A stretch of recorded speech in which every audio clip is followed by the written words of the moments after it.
This episode of Transmission Interrupted was recorded August 13th, 2025. This is Transmission Interrupted, a podcast series from NETEC, the National Emerging Special Pathogens Training and Education Center.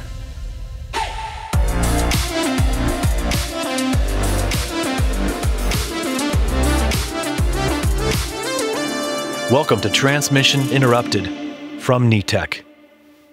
Hello, and welcome to Transmission Interrupted. My name is Jill Morgan. I'm a nurse here at Emory University Hospital in Atlanta, Georgia. I am also the co-lead for the PPE working group for NETEC. For those of you not yet familiar with NETEC, our mission is to set the gold standard for special pathogen preparedness and response across health systems in the U.S. with the goals of driving best practices, closing knowledge gaps, and developing innovative resources. NETEC works alongside and in cooperation with the CDC and is funded by ASPR, the Administration for Strategic Preparedness and Response. And today I am excited to talk with people that I get to work with all the time. We're going to be delving into the ins and outs of creating content, educational content for NETEC. I am thrilled to be joined today by Sharon Van Aersdale Carrasco, who's the Director of Education for NETEC. Benjamin Matson, who is usually always behind the scenes, helping us as an instructional designer for NETEC. Jason Noble, who's another instructional designer for NETEC, who is dedicated to, for just my PPE working group. Michael Konemos, who is the medical illustrator and visual designer from Emory University, who's also now working with NETEC. And our project manager, who is just such a tremendous asset for us. We used to try to do a lot of this wrangling by ourselves, and now we have a fantastic project manager for educational assets, Britton Clark, who is a project manager professional with our MPH. And so it's just a really great group of people to put together what we hope is helpful content for anybody working in special pathogens, biocontainment, trying to meet, for instance, those new Joint Commission requirements for preparedness for special pathogens. And so we just want to spend some time today talking about how all that works and how it gets put together. Sharon, I'd like to start today, if you don't mind, asking you, how do you sort of manage the priorities of the differing and maybe competing needs and wants across all the different working groups and topics that are potential education pieces for NETEC? It sounds like a lot. Yes, thanks, Jill, and thanks for having me on the podcast. This is my first time on the podcast, so this is very exciting. You asked a great question, right? It's how do we as a team prioritize education and the resources that are needed? And I think it's important for us to think about this as far as how we even identify what education or resources are needed. And we do that in a couple of ways. You talked about being one of the co-chairs for the PPE NETEC work group, and the subject matter experts who are part of the different NETEC work groups are a great source of information. Who else knows best about what content we need to develop and push out to the users? Nobody knows that more or better than I think our work group members. So we get a lot of information from those subject matter experts. I think another way of obtaining or understanding what education or resources are needed comes from the Special Pathogen Organizational Readiness Self-Assessment. We call it the SPORSA, and it's a tool that facilities complete and identify where their potential gaps are. It's critically important that if we are going to suggest or recommend that facilities do something, that we have the tools and the resources to help them get to that place. And so that is a guide for us to make sure that we have those resources to support those facilities to get them to that level. And then finally, I think those folks listening right now, right? The participants, those folks that are using the information, we get questions that come in through our targeted support services group. And when folks submit a question, our hope is that we have a resource or an educational tool that can help support and respond to that question. But if not, that goes back to those subject matter experts in those work groups to say, hey, we don't have a resource for this. Let's think about what we can do, what we can create to help those participants that are asking for this. Yeah, I think that's so important to realize that this idea that people can tell you what you need to have in place, for instance, But how you get there, like you need to be ready for this, or you need to have this prepared. But there's all sorts of training and staff education and just the bits that actually make that possible that I think can be super overwhelming for department heads and folks trying to probably wear several hats at hospitals across the country to do. So, it sounds like part of what you're doing is trying to take some of the burden off those folks to create education themselves for things that, like identify, isolate, inform, or, obviously PPE I think of, but, all the other parts of that preparedness, it's an easy mandate, not an easy, but it's a mandate that goes out. We sort of talk about unfunded mandates, but this is sort of a mandate without undergirding support of the education and training that people need. Absolutely, Jill. And I think, our work group members in particular, I think really recognize this, but our goal is to be proactive rather than reactive, right? So we don't want to wait until a response, until there's a special pathogen event to be creating content. Our hope is that this information, these resources are already available to those facilities that, to your point, are working to get to that preparedness place. Yeah. So rather, during a special pathogen event, we're really working on disseminating the information to those folks that need it. And we do that through webinars, through this podcast. We set up like landing pages or exhibit pages on our website to really highlight those resources, the education that our work group, those subject matter experts think are most relevant and pertinent for folks that are going to be responding or most impacted by the event. Yeah, because it seems like it would be much easier to sort of dust off and update something about, for instance, Marburg, which we just had a year or two ago, but now, okay, so we go for a while without having an outbreak. You don't want to have to be behind the 8 ball and sort of creating content from scratch. So being able to say, hey, adult care group, are there any new therapeutics? Is there anything we should add to this to update it? But otherwise, it sounds like the goal would be to just have things ready to go. You're exactly right. And I think between Britton, Jason, and Benjamin, they do a fantastic job of making sure that we're reviewing these resources and the training, the education that we provide on a regular basis, so that you're right, like we're not 2 years down there and be like, oh, wow, we have a lot of updating to do on this resource. So just amazing work and coordination with the team. You mentioned Benjamin and Jason, so I'm going to bring them in here and actually put them on the other side of the microphone for a bit. So instructional designers, I get to work with you guys all the time, so I have a bit of a feel for what some of your talents are here. But Jason, I'd like for you to just start and sort of explain to folks what an instructional designer is and what you do for NETEC. Because I think that it's one of those terms that maybe sounds like other terms we're familiar with, like an interior designer. No, an instructional designer. Sort of explain what that is. Yeah, sure. This is fantastic to be on the other side of the screen, so to speak. We're your liaison between our subject matter experts and the end user. We're applying adult learning theories, and we're mastering your knowledge to really provide safe environments for all of our healthcare professionals that are working out there day in and day out. So depending on the modality, we have a very formal educational development process ranging anywhere from when we acknowledge the gap when it's been identified to making project proposals so we can identify what's the priority status of this, to charters, projects. And then as Sharon was mentioning, the review cycle is extremely important.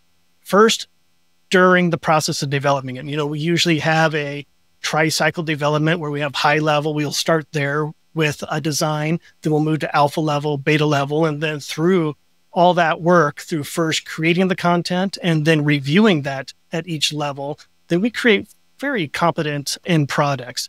But it just doesn't end there. We not only just deliver that asset as is, there's maintenance that happens every now and then. And when we're developing it, we're going to apply a certain review cycle to that and make sure we're reviewing that and updating it. So when healthcare professionals are coming to our sites, they have very useful, practical, and contemporary education to follow. Thanks. All right. And so you mentioned the term modality, and I want to see if Benjamin would be able to sort of come on, Mike, and actually sort of explain when we talk about what modalities. Obviously we're podcasting today, but there are other kinds of education we put out, certainly. So explain a little bit about modalities and maybe what goes into the choice. So Benjamin, if you want to start that off, and then obviously Jason, if you've got some things you want to add to that. Thanks, Jill. Let's break down the term modality. I think when we say the word modality in our circle, we're usually talking about what form the educational product takes, whatever form the end user, our learner, our audience receives it. So we do a lot of different things at NETEC. Of course, we're podcasting today, which is a personal favorite of mine. It's fun to get to work on. We do a number of things. We've already mentioned webinars. We do in-person training courses. We did that heavily several years ago, and that we've kind of taken a break there, but we've filled the gap. We've done recently a lot of digital assets or printable downloads, PDFs, checklists, manuals, things that we can put together quickly and get out to the hands of our end users quickly.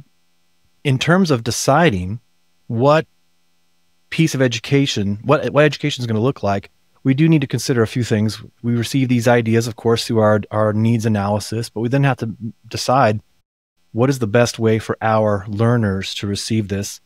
And we have some challenges. We can't meet face-to-face with everyone. We can't travel to meet with everyone. So I think a number of the factors that go into some of these decisions are, how can we reach the most people with the most efficient effort, the biggest bang for the buck, so to speak. Most often, I think it is, how much time do we have to put something together, and what objective do we need to teach to here? So we have that teacher's hat on too. I think that guides a lot of our decisions. We want to be able to disseminate information quickly, but we also want to make sure a big consideration is, how is the end user going to get this? What's the best way for them to receive it? How are they going to interact with it? I've been with NETEC for quite a while, and I remember some of our effort at the beginning was focused on things like our in-person trainings, and we were being really thorough and developing curriculum, and then traveling and welcoming in audience members for 2-day events, and that was a lot of effort. And then all of a sudden, we didn't have the bandwidth to make that effort anymore, so we had to pivot. But at the same time, I see our audience has shifted a bit too, and they need to be able to receive education or training in a quick and prompt manner. They need to be able to comb through it quickly and consume it quickly. So I think that has also been a guiding factor too. It takes an awful lot of time to put together curriculum for an in-person training course, but it doesn't take as much time to put together something like a podcast episode or a webinar or a nice video presentation where we can go in depth on a topic. May not be as broad, but it gives us the opportunity to focus in on something a bit more minute or special. So there are a number of decisions that need to be made during that life cycle. But at the end of the day, we're interested in a most efficient effort on our end. What can we do quickly that's going to get this into the hands of the most people in the most efficient way so that it can be well used? I know that I enjoyed the 2-day courses so much. So for me, it was such a big change to go from doing in-person education. I really enjoyed those 2-day classes and being in front of people. And of course, PPE is inherently sort of visual. And so I thought, how are we ever going to do this if we can't be in front of people? And then, of course, we got to meet Michael Konemos. And I have been so happy with really the ability Michael has of conveying sometimes fairly complex things visually. And so I'm very, very happy that we have Michael joining us today and that he's been such a great contributor for our NETEC education. I am going to give a shameless plug for a work that Jason and Michael and our PPE work group just finished, which is called Know Your PPE. And I think it's just a great example of good artwork and a lot of, hopefully, accessible material and some deeper dives into the ins and outs of PPE that probably people don't know just at baseline. So Michael, welcome. And I would love for you to explain a little bit about what you do as a medical illustrator and maybe a bit about your educational background, and then sort of what you get to do for NETEC. Thanks, Jill. Thanks for having me on. So I love what I do. I feel like I get to help tell some important stories, and it also really relates to the work of the instructional designers on the team I feel like we have something kind of at the core of what we do in common, which is that we have a lot of empathy for the people that we're trying to teach. We care a lot about how they experience the educational tools that we're developing together. And so, whereas they're thinking about how to organize that information and how to teach it, I'm focused on the visual aspects of how we teach. But I very much think of myself also as an educator.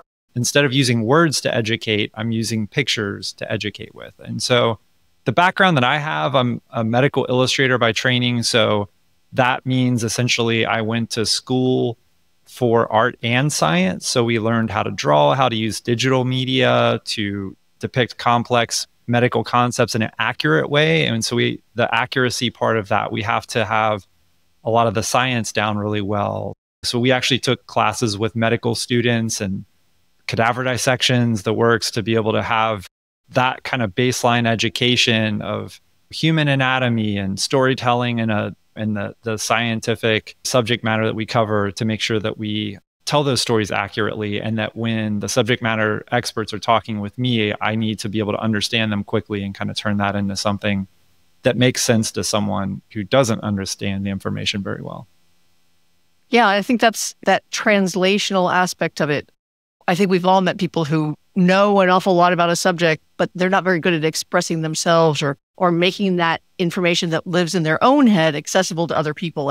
And so this idea that both you and Benjamin and Jason have discussed is sort of that, how you get what's in hopefully a bunch of smart people's heads into something that's available to other people. And to me, parts of it are obviously just the inherent, like sometimes it's fairly dry material. It might be, here's the recipe for whatever it is you're putting together for the clinical care of a patient. And by recipe, I mean like IV fluids or prophylactic medication and, all these things. But sometimes it is trying to depict like how you get that PAPR hood off. And that's so much different. And it just seems it would require a completely different skill set. So I love that, having to have both the science and that art. And I hope that when people see NETEC's educational material, they're able to see that there's been a lot of thought into how material is presented. And so that is something that people can digest easily.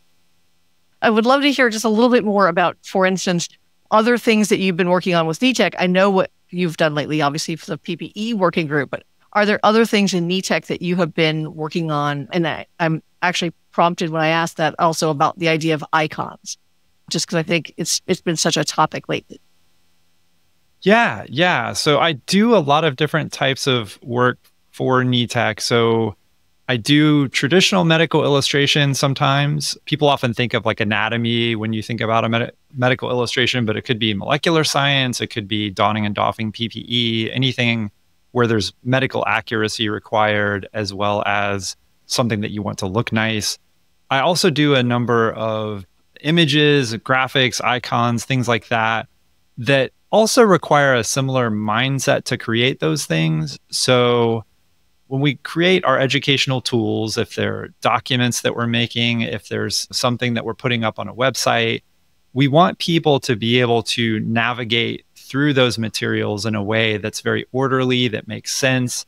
And part of that is the way our instructional designers put everything together. And part of it is the visual way in which we piece things together. And so if you think about like walking through a hospital and you're looking for the signs of which way to go, in visual materials, we try to create that kind of wayfinding for you as well, so that you know how to navigate through a document. And that might be through the use of an icon, how the images are laid out on a page. So some of that gets into a little bit more graphic design than just medical illustration. So I do some of that too. Some of the design of the icons is to make sure something communicates really quickly and easily, that it's easily understood by someone, that they understand. Like an icon is sort of more of a symbol of something. So it's less representational and realistic. It's more of a simple symbol that helps you, like a blood drop, to represent bloodborne viruses or something like that. So it's these kinds of indicators, and you have to get into the head of your audience and try to think about, what is this going to mean to them? And also, how might they mistake this for something else? And how do I avoid those kinds of miscommunication that can happen sometimes too. And so oftentimes we have to test things out with people and get feedback on different projects as well, because sometimes we're so close to the information, we know the subject matter so well. I think it is that empathy for someone who hasn't encountered it before that kind of drives our thinking too, of how might other people understand this in a different way than I do. And so that kind of is something that we share across the team. One thing I'll say too is I think that that's one of the strengths of NETEC here, is that there are a lot of subject matter experts out there in the world who have a story to tell, an important story, but they don't always have the resources to be able to do that. And so they know their subject really well, but maybe they don't have instructional designers, medical illustrators, other people at their disposal to help them really package and craft that story in a way that comes together, that reaches their audience in the way that they want it to. And that's one of the things I love about NETEC is we have these highly specialized roles and we all work really well together, each of us doing our part in concert so that we're able to offer really high quality education to people that's really carefully thought through and not just put together at the last second. So I feel really proud of that teamwork that we have together here too. Yeah, and that's actually a great and perfect segue for bringing in Britton for a minute, because when you're talking about putting things together, here Sharon at the start was talking about looking at all the different working groups and just so y'all know, we have like PPE and infection prevention and adult care and pediatrics and EMS. And we have a number of work groups that all, I hope, think that their stuff is the most important to get out there, right? I mean, I know obviously I do in PPE. So Sharon's trying to sift through that and figure out, what's needed at this right now at this moment. And then when we are set free to work on something, then it's this whole wrangling of our work group itself and this group of people, right? I mean, you and Jason and Benjamin and putting those things together, and that falls on the shoulders of the lovely and talented Britton Clark. So Britton, I just want to bring you on for a minute. I know this is not a comfortable position for you, but just to talk for a minute about what it's like as a project manager, trying to pull together education, which could be like something is planned and we're going to work on it for the next few months. And sometimes it's, holy baboli, there's an outbreak and we need to get something out there as soon as possible. What can you pull together? So I would just love you for a minute to just brag a little bit about the great work you do getting us here. Yeah, thanks, Jill. We have an incredible team here. And it's my honor to be here and joining everybody to talk about a little bit about what we do. I will say that I've been in project management for 15 years. And NETEC has been one of the most unique and dynamic organizations that I've had the privilege of working with. And I will say that our subject matter experts are deeply, deeply committed to delivering high quality education and training. So even when I do have to send like friendly reminders for content submission or reviews, it's really rare that I don't get a timely response. And if I don't, there's definitely a good reason for it. And I think that's just really a testament to our SME's dedication and enthusiasm for sharing knowledge on special pathogen preparedness and response. It does make my job easier to work with a really passionate group of people. Yeah, I mean, I think that's very nice of you. And I know that I am not always the swiftest, but I would say that over the years, I think you're absolutely right. We've seen people who really are so enthusiastic about their topic. Of course, sometimes it also creates its own set of problems, right? Because we are so enthusiastic. I want all my stuff done first. I want to get Jason and Michael's attention. I want to be first on the list for Benjamin's attention. I am an impatient person. I certainly think everybody needs to know more about PPE all the time.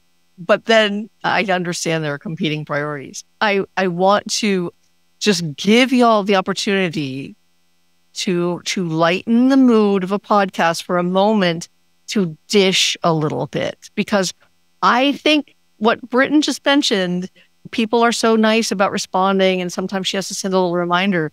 But I think we have a lot of folks out there. Like, I'm speaking at an APIC conference next week in Kentucky. And, I feel sorry for the people trying to put together some conferences and some meetings, because sometimes people's slides don't get there until 4 a.m. the day of a presentation. And that's a lot to put on other people. It's a lot to juggle. And so just for a minute, I want to give you permission to say, perhaps that's something that we all need to work on a little bit harder. I'll start us off. I'll just mention that just as we have such amazing enthusiasm from our subject matter experts, I've known Benjamin for a long time, getting to know Michael very well, and our enthusiasm is right up there with you. And that's what I love about it, is that we're able to support you in the tough times. Oftentimes when there are delays, they're usually conflicts of professional occupation where you are busy doing multiple workshops or you have competing events that you must do. And our job is to be understanding, because the more we can support you, the sooner we can also then turn around. If we do miss, say, a time or a milestone, then we can quickly catch up on that and then get the product back out again. So as much as it can be challenging sometimes, our enthusiasm matched with yours tempers that and keeps us going. That's a very nice answer. I think I have one too. So I would say that what I've encountered, and I think this is a natural tension that exists on all projects where you're teaching, like you have something you want to teach and you're the expert and you want to get this to an audience, and that we oftentimes have to balance how much someone wants to say, how much detail they want to go into on a subject. Our subject matter experts are some of the smartest people in the world at the top of their game, and they know every little in and out about a subject. And sometimes we have to really calibrate that with like what the audience needs to know in this particular piece. And so I noticed that the instructional designers and myself, like sometimes we will work with the subject matter experts where we'll kind of be the advocate for the audience in a sense of like, this is, we'll make recommendations of like, this is where we think that they might be coming from based on who you told me you were trying to talk to and you're trying to teach. And let's see if we can calibrate this particular piece that we're doing here, maybe an introduction to PPE or something like that. Maybe some of this information could go into a more in-depth piece that we're going to do later for leadership or something like that. So I think that that's a tension that's natural in any type of teaching. And that's something that I think we tend to. And so if there's back and forth that goes on sometimes in those meetings, I think we have really good discussions around what's enough information, what's too much, that kind of thing. So I think that comes up sometimes. To add to that, that's why we stick to a formal educational development process, is that we really need to establish a scope at the beginning. And then, we're fencing in our backyard and now we can do all this great work. And with that is that we need to make sure that we keep the cognitive load of the end user as low as possible, because some of the information we're passing along is quite complex. And, as we move from simple knowledge, which might be simpler, but then when we go into, say, skill reinforcement or new skill acquisition, or even more complicated, would be behavioral changes that need to happen. So whatever we can do to advocate for the end user is essential through every process of the build. I'll say something. Yay.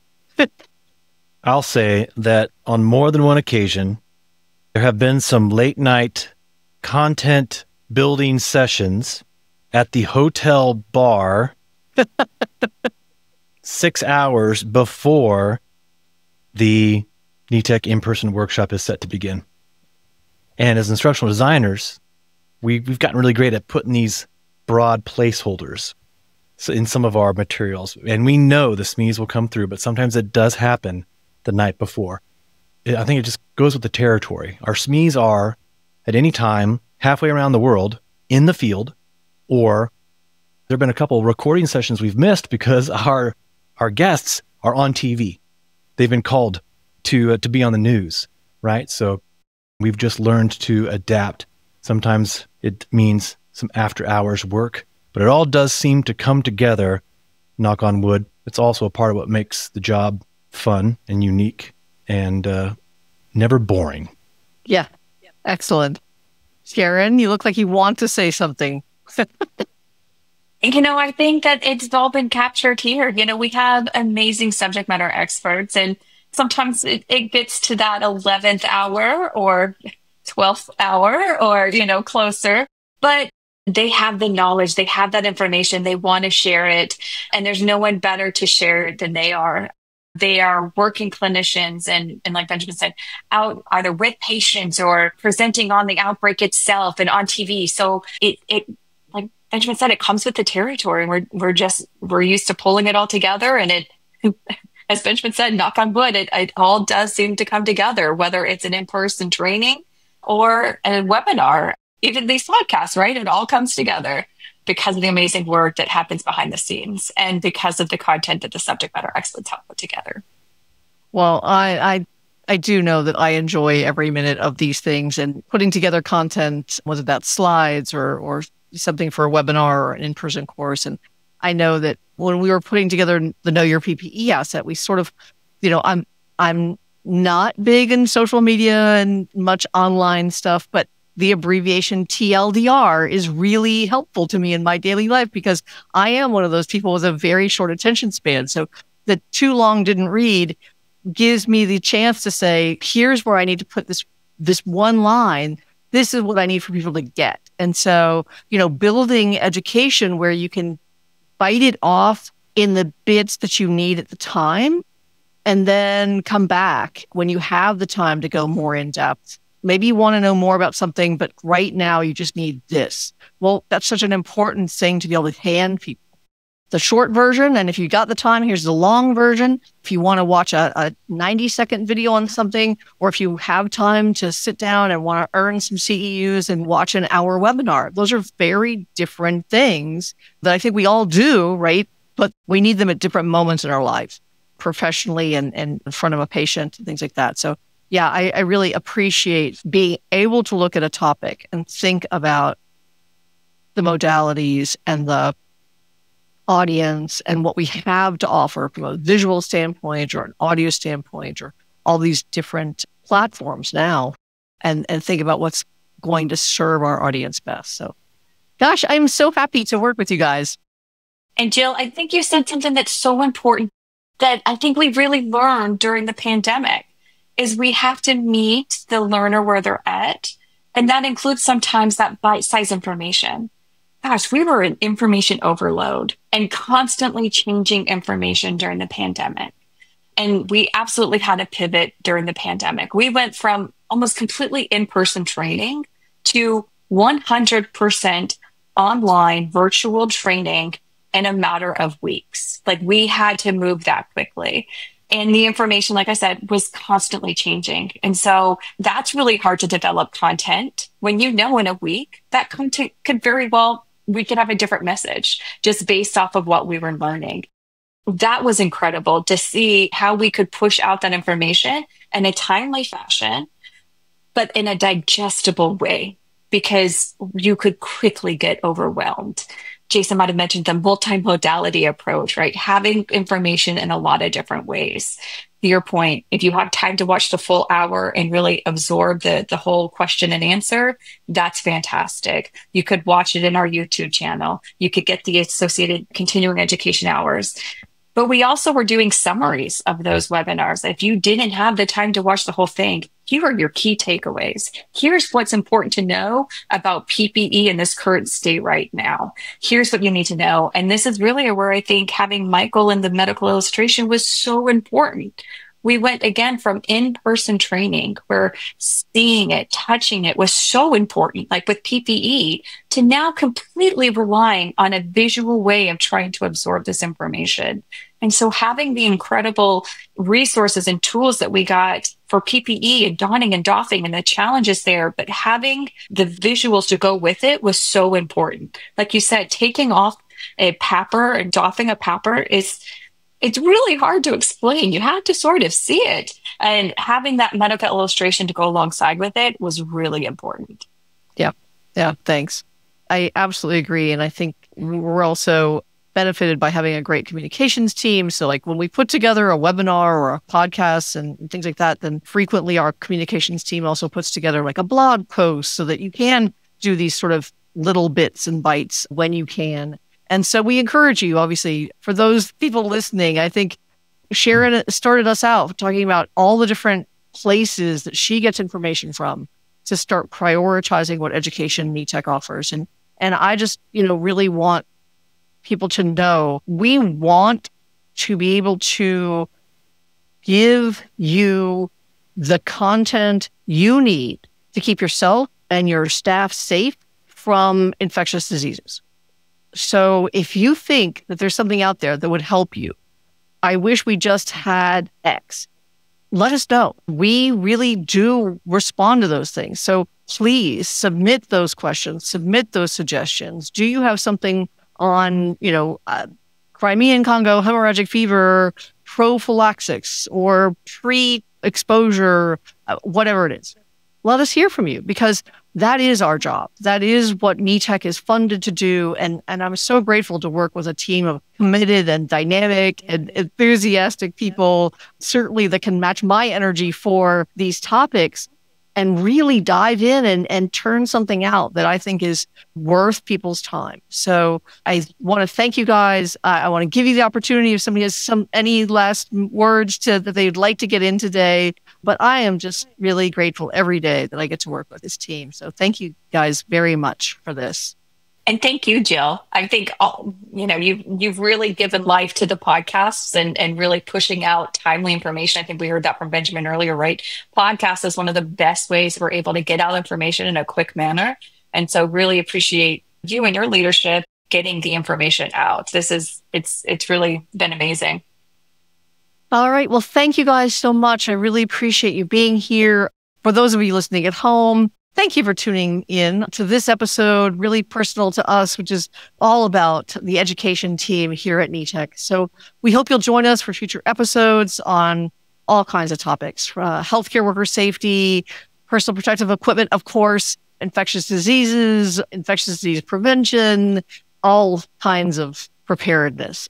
If you have questions for NETEC, ideas for future shows, whether that's a podcast or an educational need you've identified, please contact us at info@netec.org. That's info@netec.org. You can find us on the web at netec.org/podcast. And you can also subscribe to future episodes and find more information about us, this team of people that we've assembled, and everything about NETEC education. So thank you guys. Thanks again to our team, and we'll see you next time on Transmission Interrupted. You've been listening to Transmission Interrupted, a NETEC podcast, produced and edited by Benjamin Madsen, with additional support provided by Britton Clark, Veronica Lavaro, Jason Noble, and Lisa Stone. Special thanks to our guests and the subject matter experts at NETEC for their insight and guidance. This podcast is supported by the Administration for Strategic Preparedness and Response. For more information, tools, and training on special pathogen preparedness, visit netec.org. And don't forget to subscribe, rate, and share the show on Apple Podcasts, Spotify, or wherever you get your podcasts. Thank you for tuning in to Transmission Interrupted.